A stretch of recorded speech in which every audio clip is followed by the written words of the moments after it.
Muy buenas tardes. Un programa más de alto voltaje de los días miércoles en compañía de Fausto Amador Arrieta, nuestro analista, y les habla Mimi Prado. Les recordamos que pueden seguir nuestro programa en el canal de YouTube y también en cadena radial costarricense 89.1. Inevitable el tema de hoy. En Gaza y ante nuestras miradas horrorizadas se lleva a cabo día tras día un genocidio. Con ello y con esto se ha hundido la legitimidad internacional de Israel.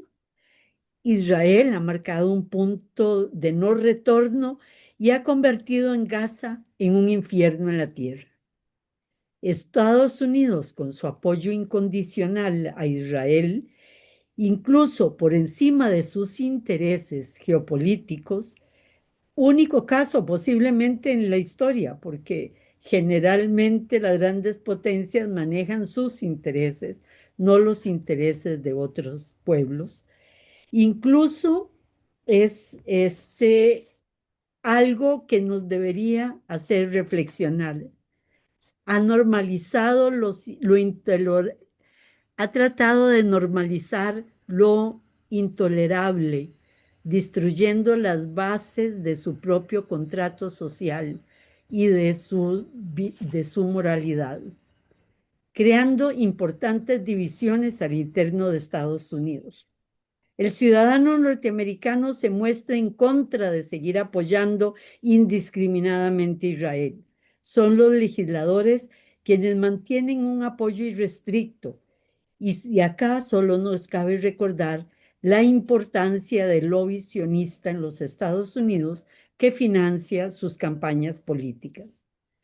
Pero han perdido el poder del discurso sobre la población que también dominaban un discurso que controlaba la imagen mundial del Estado de Israel. Lo perdió con la aparición de las redes sociales y la información en directo desde Israel y Palestina. Israel convierte la negación de las atrocidades en un arte y esto junto con la censura ha funcionado muy bien al interno de Israel, donde se impone frente a fotos y noticias y datos respuestas como todo es falso. Contrataron actores, esa es una mujer con un muñeco, no con un niño muerto. Nuestros muchachos no harían para nada esas cosas tan horribles. Y para cerrar al final con la frase contradictoria, la verdad es que todos se lo merecen. No son palabras mías, son frases recogidas del periódico israelita Haaretz. Así negaron en el pasado el, la, la persecución en 1948 de los palestinos y los cristianos y su expulsión de la tierra. Y así también niegan que quienes financiaron a Hamas fue los mismos israelitas buscando que de esa manera, con un grupo con las características de Hamas, no se pudiera dar el Estado palestino. Pero lo que funciona para una mayoría en Israel ya no funciona igual para el resto del mundo. Al perder Israel o al perder los sionistas el discurso, afloran las verdades. Israel nació como un estado terrorista.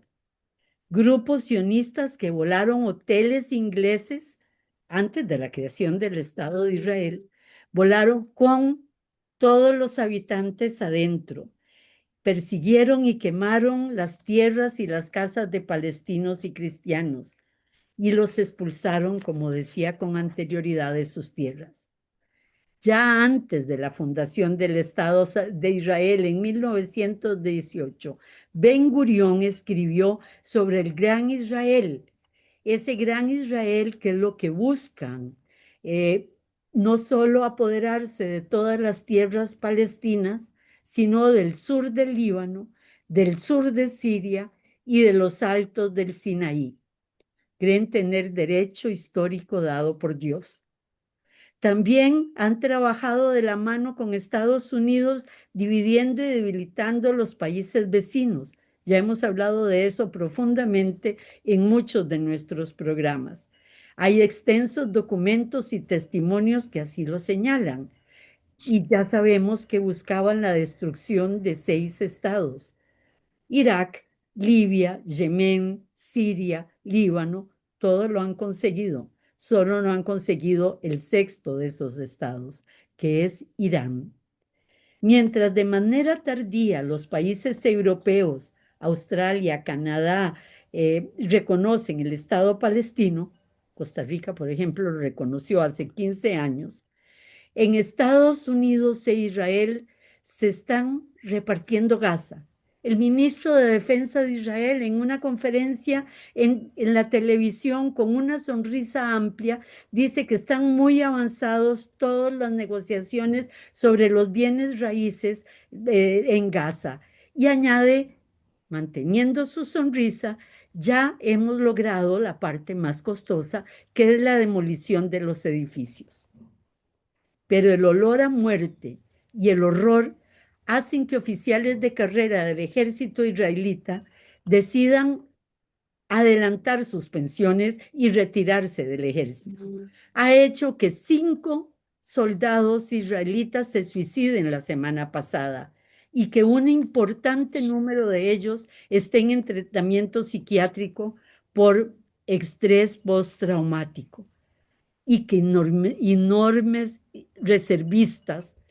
cantidad de reservistas del ejército de Israel se nieguen al llamado. Con el fallido ataque a Qatar en Doha, a los negociadores de Hamas, salvados a último momento por una llamada de Erdogan, Qatar convocó a una cumbre árabe islámica de más de 50 países, 22 miembros de la Liga Árabe y los 57 de la Organización de la Cooperación Islámica. Durante 3 días, jefes de Estado y cancilleres discutieron posición y declaración conjunta. Resultado: condena absoluta al bombardeo en Qatar, acusación de genocidio a Israel, de limpieza étnica y del uso del hambre como arma de guerra, y el clamor por una seguridad compartida en la región. Pese a las duras declaraciones, no se incluyeron medidas y sanciones coercitivas. Alianzas estratégicas y económicas entre países árabes e Israel lo impiden, así como también el miedo de los países árabes a los Estados Unidos y un debilitado liderazgo político en la región. Naciones Unidas declara genocidio en Gaza.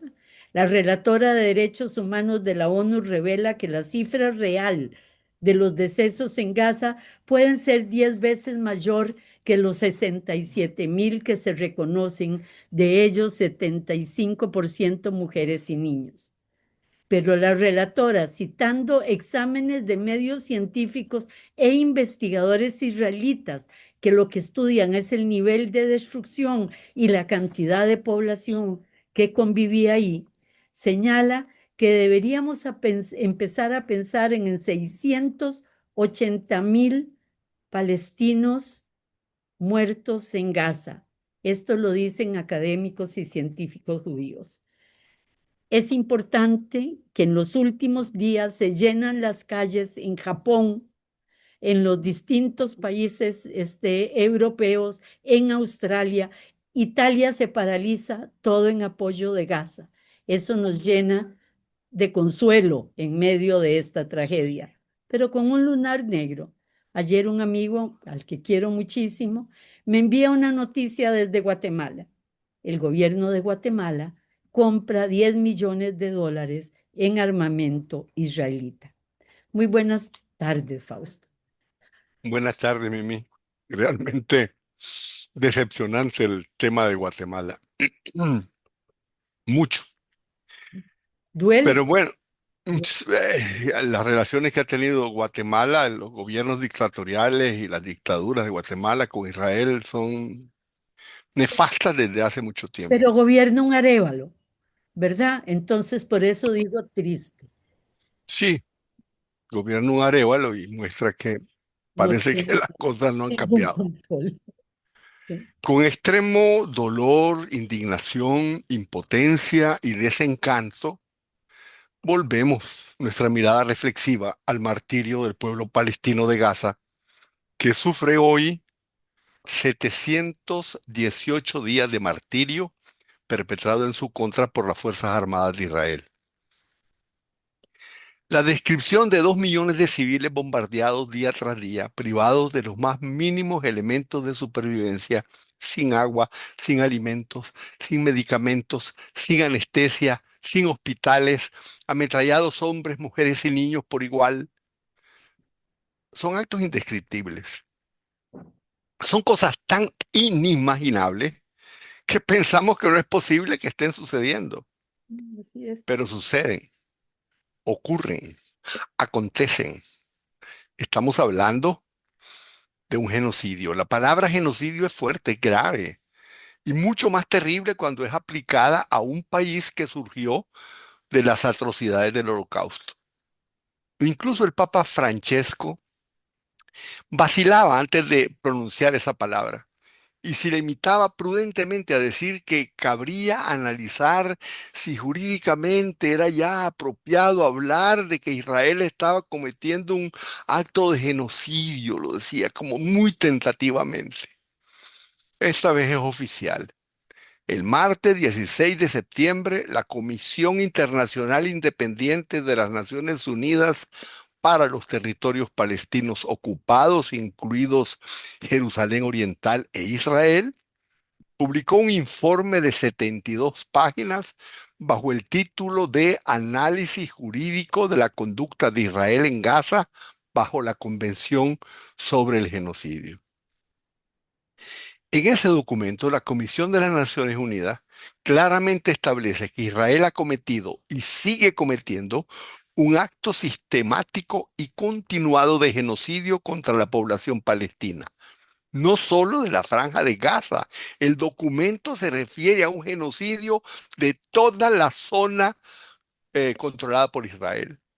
Y destaca que las víctimas no fueron seleccionadas individualmente por cualquier razón que fuera, si no dice específicamente fueron atacadas colectivamente por la específica condición de ser palestina. Y vos mencionaste números. Los números de muertos y heridos son apenas fríos índices de una tragedia que la humanidad ha sido incapaz de detener. Esta comisión establece la cifra oficial documentada hasta el día en que terminaron de cerrar el reporte, 60.000 palestinos asesinados.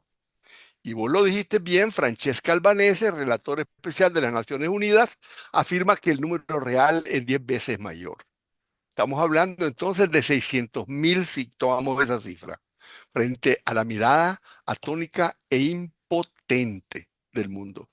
75% mujeres y niños, ¿verdad? No combatientes. Bueno, han matado hombres que tampoco son combatientes. Sí, claro. En estos momentos se cuentan ya más de 1.600 bombardeos a residencias, casas, hospitales, universidades, escuelas, museos, iglesias, mezquitas, sitios arqueológicos, carreteras, instalaciones agrícolas, la industria pesquera, en fin. El informe de las Naciones Unidas dibuja la imagen completa durante ya casi 3 años de una destrucción que dice la Comisión que ha hecho que las condiciones para la vida sean insostenibles.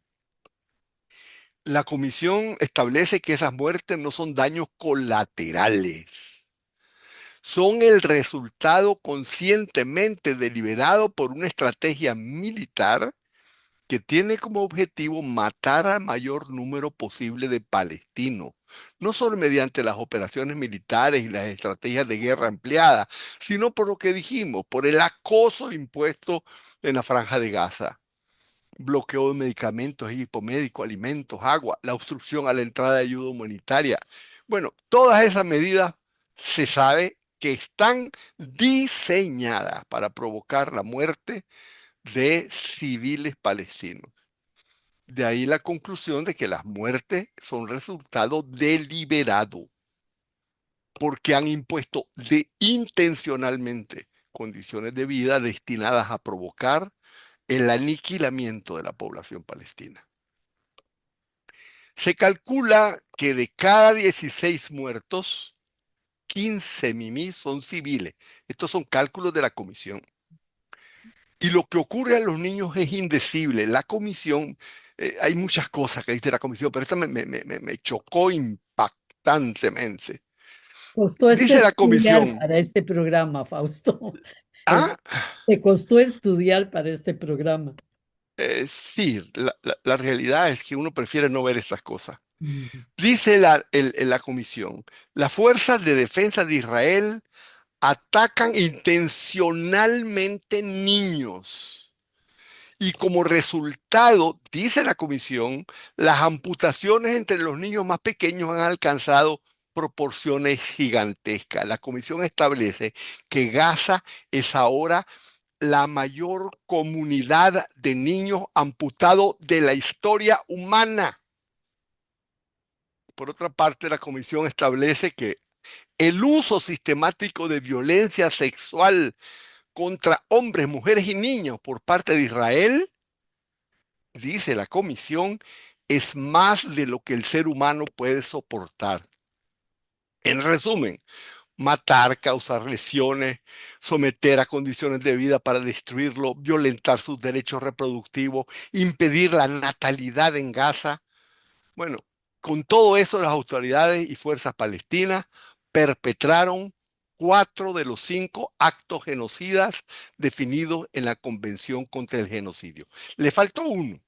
Ese que le faltó es desplazar por la fuerza a la población fuera de su lugar. Ese lo están haciendo ahora. Y lo están haciendo a medias porque desplazan de un lado para otro en medio de No, casa. se Ya, refiere a un sacarlos desplazamiento. del país, no, yo sé. Exacto. Lo que pasa es que Estos horrendos crímenes continuados ya no tienen nada que ver con el ataque de Hamas. No tienen que ver con la seguridad de Israel. No tienen que ver con la existencia de Israel puesta en peligro. Lo que está en juego ni siquiera es la derrota de Hamas, es la aniquilación de los palestinos. Y el camino de la ONU, de las Naciones Unidas, hacia esta definición no empezó ayer.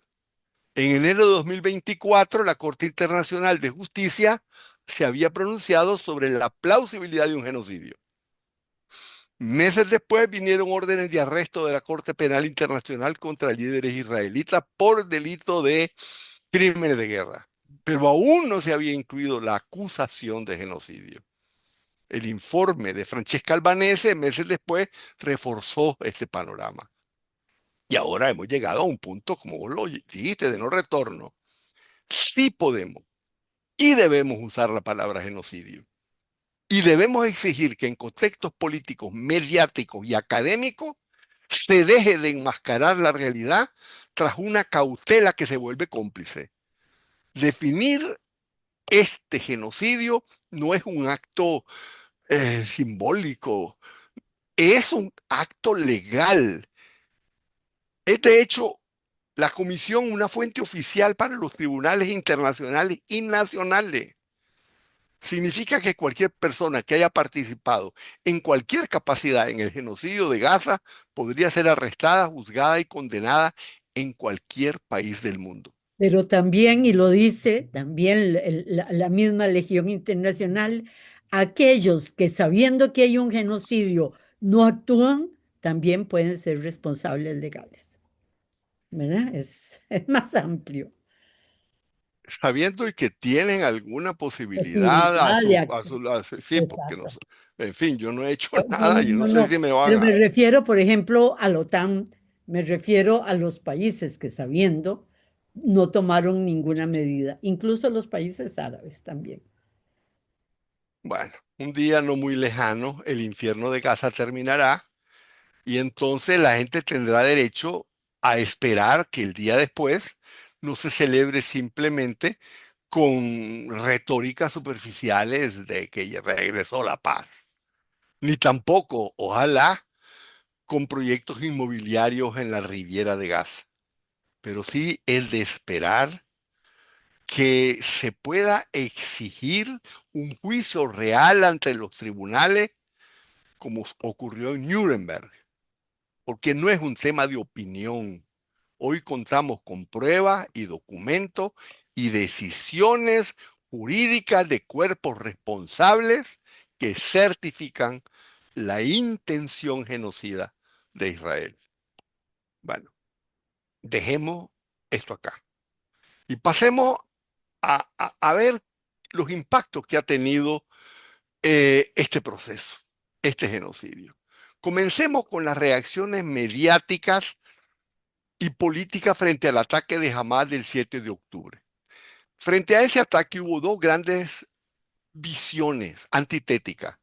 La primera fue la narrativa dominante, en la que concordaron un enorme sector de prensa, casi unánime, que se pronunció horrorizada ante el ataque de Hamás, al que llamaron horrendo y siguen llamando horrendo, y se dedicaron a reproducir relatos totalmente exagerados, indocumentados y sin prueba alguna en los hechos, jamás demostrados, según los cuales habían ocurrido violaciones masivas de mujeres e incluso asesinatos de decenas de bebés judíos asesinados, degollados en sus cunas o en incubadoras. Esas historias no tienen ninguna base factual, no ha habido ninguna prueba de su ocurrencia y nunca han sido confirmadas ni siquiera por las Fuerzas Armadas de Israel. Ni siquiera las Fuerzas Armadas de Israel han jamás confirmado estas ocurrencias. Pero bueno, fueron parte de la cobertura informativa de noticias falsas fabricadas para respaldar ante la opinión pública internacional la respuesta atroz de Israel, reforzando la idea de que el derecho de Israel a defenderse le justificaba hacer lo que habían decidido hacer, hicieron y siguen haciendo. Esto creo que es un momento para hacer un corte. Regresamos con ustedes de nuevo con ustedes. En el corte del programa, Fausto estaba, después de hablar sobre el significado del genocidio, hablando de las reacciones, de las primeras reacciones, o una de las grandes reacciones frente a el ataque de Hamas. Ahora me imagino que te introducís en otras razones, Fausto. Efectivamente, pero estaba diciendo que la primera reacción había sido pues contra los horrores de Hamas y los muertos que había producido. Yo quería añadir que en esa Las versión no falsedades, aparecía, las falsedades de la información. por lo menos no probada, ¿verdad? Pero en esa versión no aparecía que desde 1986 existe el protocolo Aníbal, que debe obedecer el ejército de Israel. Según este protocolo, el ejército debe disparar contra civiles o militares capturados para evitar que se conviertan en rehenes. Según el periódico israelita Haaretz, un número indeterminado de las más de 1.000 víctimas del ataque de Hamas cayeron bajo fuego israelita, bajo cumplimiento del protocolo Aníbal. También otros medios, el Times de Israel, el Jerusalem Post, el Haaretz, publicaron reportes emitidos por el mismo ejército de Israel que daban cuenta de disparos contra civiles desde helicópteros e incluso el cañoneo indiscriminado de tanques contra el kibutz Be'eri. Preparando este programa yo pude encontrar más de 20 reportajes de diferentes periódicos israelitas relatando asesinatos de civiles por el ejército de Israel el De 7 de civiles octubre. israelitas. Estoy hablando de periódicos No, israelitas. no, pero además que los que fueron eliminados podían ser israelitas o palestinos. Estoy hablando de que yo Que me los entró la reportes a duda. los que me estoy refiriendo, específicamente me estoy refiriendo a reportes de los periódicos israelitas que dan cuenta de civiles asesinados por fuego del ejército de Israel.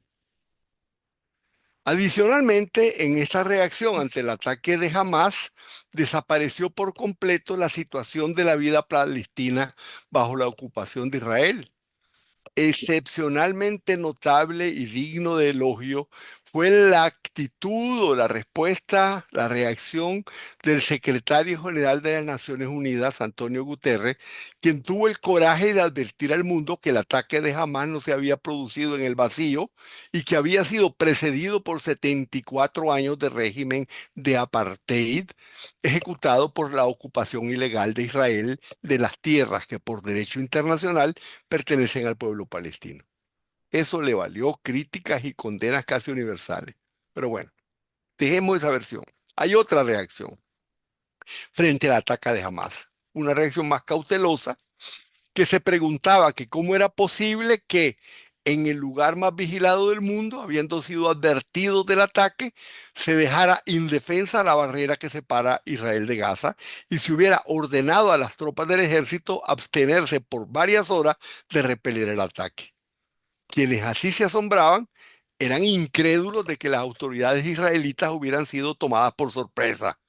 Según esa corriente de opinión, parecía más bien que se sabía que el ataque venía y después eso fue reportado con detalle por el New York Times y sabiéndolo lo dejaron ocurrir para aprovechar la indignación que produciría y entonces respaldarse con esa indignación para desatar el horror que ha vivido Gaza estos 3 años y que ahora es lícito calificar de genocidio, que busca la expulsión total de palestinos de Israel, lo que cumpliría la quinta condición que conlleva el crimen de genocidio.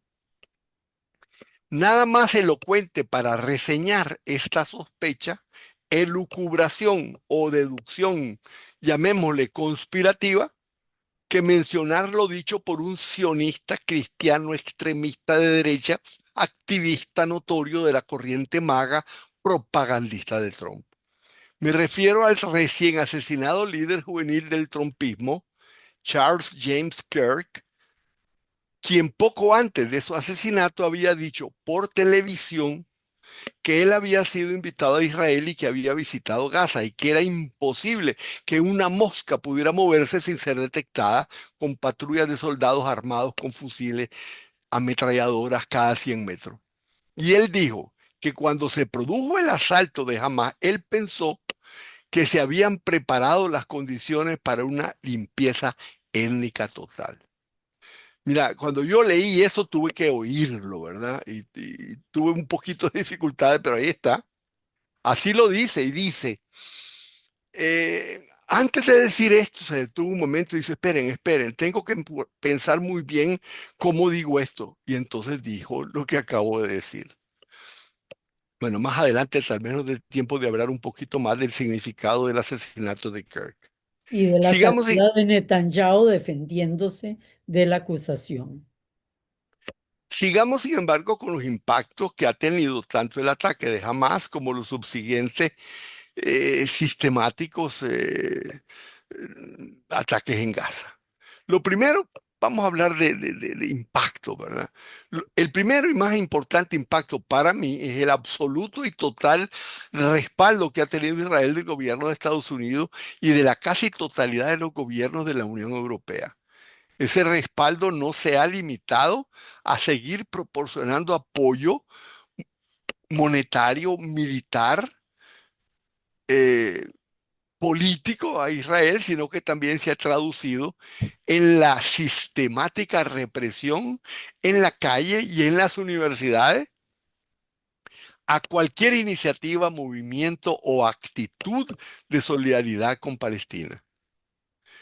El impacto humano, sin embargo, que ha ido teniendo el genocidio ha sido tan grande que no se puede aguantar la humanidad una cosa semejante que a pesar de los cómplices silencios mediáticos, se ha ido produciendo poco a poco un vuelco formidable de la opinión pública mundial en contra de Israel y a favor del pueblo palestino.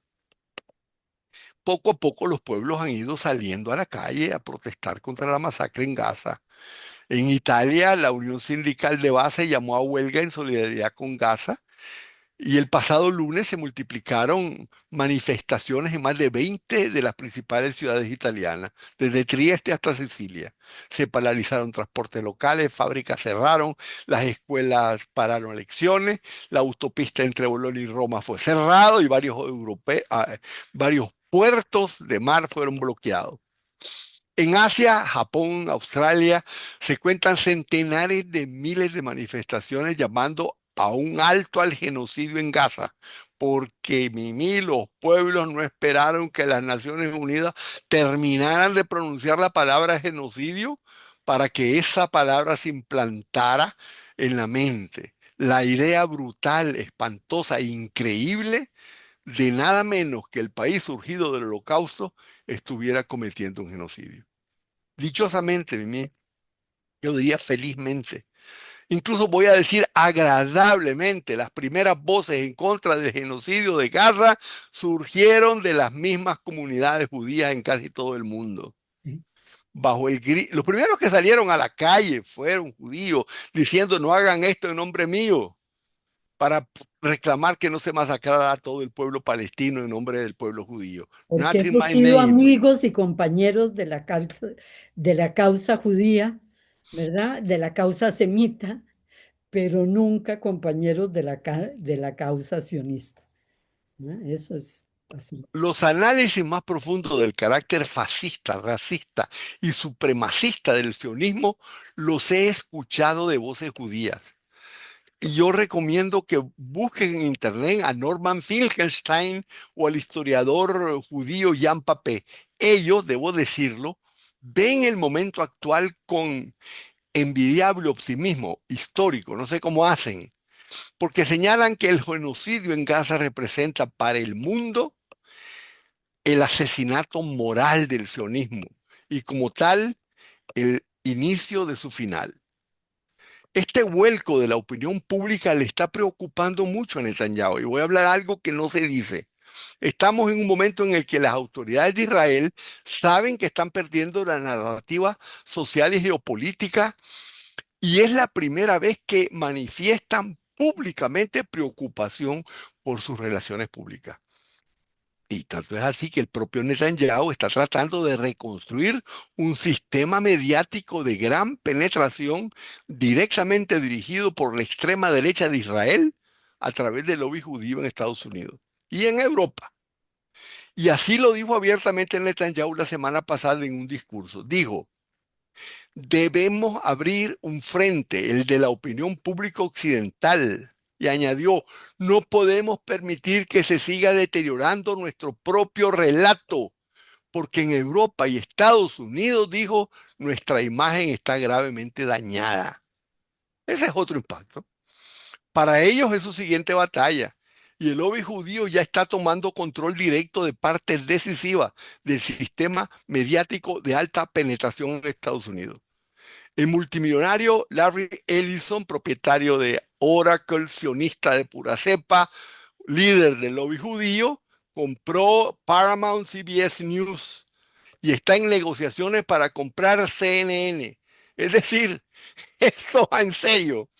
Están realmente preocupados por la pérdida de imagen que ha tenido Israel. Se sabe que Charlie Kirk impulsaba a los sectores más jóvenes a distanciarse de Israel y sienten que está perdiendo la base del movimiento MAGA y busquen recuperar ese espacio que consideran absolutamente decisivo, porque son muchos ya los voceros. Yo podría aquí hacer una lista de más de 10 voceros importantísimos que van desde Steve Bannon hasta eh, Tucker Carlson. diputados, Tucker Carlson, etcétera, que se han pronunciado contra el control del lobby judío sobre la política de Estados Unidos. Ya no les basta tener bajo la nómina a periodistas que siempre los han tenido o dominar ideológicamente los medios. Esta vez están construyendo un polo mediático dirigido y directamente controlado por la derecha de Israel a través del lobby judío. Bueno, Vos sabés que oí a Meshheimer decir no llamarlo nunca más lobby judío, es el lobby sionista, porque los judíos tienen posiciones antisionistas y anti este lobby, ¿verdad? Muchos de los judíos en Estados Unidos. Y hay un lobby sionista cristiano. Y creo que lleva razón, que debemos decirle lobby sionista. Bueno, se le puede llamar como sea, Mimi, pero en realidad yo me estoy refiriendo específicamente al lobby judío, que unido al lobby sionista cristiano y a varios otros lobbies se puede decir, se pueden enmarcar en una sola unidad. Pero yo estoy refiriendo al AIPAC, al lobby con su nombre dice que es el lobby judío. Bueno, hasta ahí este tema. La Iglesia Católica está comenzando a despertar con energía y se ha formado una asociación de sacerdotes contra el genocidio. Cuentan a más de 2000 sacerdotes ya, 10 obispos, un cardenal, muchísimos directores de congregaciones y muchísimos más directores de asociaciones católicas. La oración ya no basta, salgamos a la calle, dice por ejemplo Monseñor Ricciuti, obispo y presidente de Pax Christi. Ricciuti le reclama a la Santa Sede adoptar una postura más clara. Dice Ricciuti, aunque la ONU haya dicho que lo que está ocurriendo en Gaza es un genocidio, estoy, dice, realmente perplejo ante la decisión del Papa León XIV, que sigue pensando que hay que ser prudente en el uso de la palabra genocidio. Es absurdo, dice. Es momento de tomar bando, ya no es tiempo de bizantismos. Yo creo que yo no tengo la experiencia de un obispo que haya llegado tan lejos refiriéndose al sumo pontífice. Bueno, ya, ni qué decir que la marcha del lunes hubo una marcha propia de sacerdotes, ¿verdad? Que fueron ante las autoridades civiles en el Quirinale y ante las autoridades eclesiásticas en el Vaticano. Por otro lado, el padre Cotti, fundador del grupo Abel y de Libera, dijo, nos basamos en nuestra conciencia, nos fundamos en los relatos de la gente de Gaza y nos unimos a muchas voces israelites y nos fundamos también en la confirmación de las Naciones Unidas. Hemos considerado que debemos condenar un genocidio y nos hemos sentido obligados a hacerlo porque la inhumanidad, dice, de esa masacre es intolerable. Yo insisto en porque estamos en un público católico, sobre todo dominante aquí en Costa Rica. El padre Tonio del Olio, de la dirección de Tábola del Apache, se dirige directamente a León XIV y le dice, pido al Papa que vaya a Gaza con el patriarca de Jerusalén. Eso sería un signo profético frente a los signos del poder del maligno, dice. Y bueno, hay otros obispos que dice, durante demasiado tiempo hemos vacilado en pronunciarnos por miedo a que nos acusaran de antisemitismo, porque hay que decirlo, la iglesia lleva mucho tiempo arrepentida por el antisemitismo que se fecundó con el cristianismo. Pero ya no se trata de antisemitismo, dice, sino de la defensa humana del pueblo palestino contra el que se comete un genocidio que todos podemos ver porque es un hecho a la luz pública. Bueno, yo creo que una muestra también palpante del impacto mundial del genocidio de Gaza es la flotilla Sumud Global, una misión humanitaria internacional de la sociedad civil inverosímilmente creada para llevar ayuda humanitaria, alimentos, medicamentos a la población palestina de Gaza y ayudar a que despierten la conciencia contra el genocidio. Se trata de una iniciativa increíble. Más de 400 activistas, periodistas, profesionales de todo tipo, a bordo de 60 embarcaciones de 44 países que van desde Nueva Zelanda hasta Malasia, pasando por Colombia e Irlanda. El nombre elegido, que es Sumud, significa firmeza. Bueno, ese es otro impacto, ¿verdad? Y a mí me ha resultado realmente impresionante.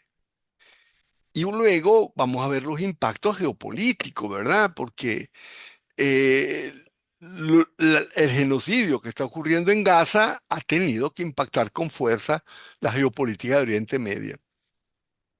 Eh, la impotencia militar de Israel para cumplir en 3 años sus objetivos políticos militares, controlar la franja de Gaza, eliminar Hamas, expulsar a la población palestina, lograr una limpieza étnica, eso ha hecho que no puedan los demás pueblos eh, árabes y musulmanes de la región, más que en algún momento tener alguna forma de reaccionar.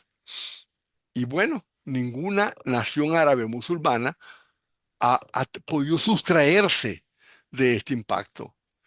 Israel se ha visto entonces envuelta en guerras contra todo el mundo, contra Houthi en Yemen, contra Hezbollah en Líbano, vos lo dijiste, contra todo el mundo en Siria, contra Irán. Y colmo de colmo se ha atrevido a intentar asesinar a la dirigencia de Hamas con un bombardeo al lugar de reunión para concertar un acuerdo de paz con Estados Unidos en Qatar. Vos lo mencionaste un poquito más ampliamente en tu introducción. Pero yo voy a añadir que el bombardeo a Qatar despertó con fuerza la conciencia de los países petroleros del Golfo Pérsico de que Israel es un peligro. Eh, y también este ataque fragilizó el espacio geopolítico de Estados Unidos. Dejó en total desprestigio la figura de Trump, que apareció incapaz de impedir que Netanyahu lo involucre en cualquier aventura en la que quiera comprometerlo. Eso está produciendo un efecto todavía invisible, pero real, en sectores que rechazan el impacto negativo de Israel para los intereses de Estados Unidos. Esto es algo que apenas está comenzando, pero no va a terminar muy pronto. Y bueno, eso también ha creado una desconfianza, ha metido una cuña entre los viejos alados de Estados Unidos, entre los países árabes. Y el acuerdo histórico entre Arabia Saudita y Pakistán, donde se comprometieron que cualquier país que ataque a uno también ataca al otro, es un acuerdo que venía desde hacía tiempo hablado, etcétera, pero que ahora se terminó de concluirse en muy pocos días. Y detrás de ese acuerdo hay muchos que sospechan la posible y probable puesta en marcha de un programa nuclear saudita con apoyo de Pakistán. En Estados Unidos se ha ido produciendo una creciente reacción contra el lobby judío, que controla la agenda política y legislativa. Los días recientes, en diversos foros, antes de ser asesinado, James Kirk, el más escuchado vocero informal del movimiento MAGA juvenil, había estado hablando de la inconveniencia de que su país fuera controlado por un lobby extranjero, refiriéndose al lobby judío. Kirk fue intentado sobornar para que cambiara de posición. Fue amenazado por dirigentes del lobby. Lo dijo, se lo contó, lo dijo incluso públicamente. Es por eso que cuando fue asesinado, de inmediato surgió una ola de repudio contra Israel. Corrió la voz de que la posibilidad de que Kerr fuera sido asesinado venía del Mossad. Eso no ha sido probado, pero fue tanta esa ola de disgusto social que el propio Netanyahu salió más de 3 veces a declarar en diferentes canales públicos que eso no era cierto. Y lo declaraba sin necesidad de que nadie lo hubiera abiertamente acusado. Y este proceso de pujanza moral de la nación palestina está en pleno proceso de fortalecimiento que se manifiesta en aparte a otras cosas, en el sorprendente declaración de Inglaterra, Canadá, Australia, Francia y Portugal del reconocimiento del Estado palestino. Son iniciativas simbólicas, pero tienen un impacto también simbólico porque muestra la vitalidad de la revolución palestina, de la reivindicación palestina. Y Netanyahu no ha perdido la ocasión esta vez para declarar un juramento de que el Estado de Palestina jamás existirá en las esferas geográficas de Israel. Y Ben Gvir salió simplemente diciendo que esto les daba la ocasión de anexarse de una vez por todas Cisjordania. Pero bueno, quiero terminar diciendo que esto no es solo Netanyahu, que la mayor parte de la sociedad israelita está pensando que son más bien ellos las víctimas. Y el cardenal Pizzaballa dice que es tanto, es tal el impacto que en Sderot, un pueblo fronterizo, llegan miles de israelitas a pagar el equivalente a 2 euros para ver con binoculares cómo se bombardea Gaza o cómo se dispara a niños como pichones. Desdichadamente habría más cosas que decir, pero el cardenal Pizzaballa dice que más allá de cualquier ideología, más allá de cualquier credo o filosofía, dice él, estamos tocando la esencia misma de lo humano que se enfrenta contra lo inhumano. Y desdichadamente llegamos al final de este programa. Habría mucho más que decir, pero Pero, pero bueno, se dijo lo esencial, Fausto. Muchas gracias a todos ustedes por acompañarnos hoy. Hagan un like y si pueden y les interesa, por favor, inscríbanse en nuestro canal de YouTube. Muy buenas tardes. buenas tardes, Mimi.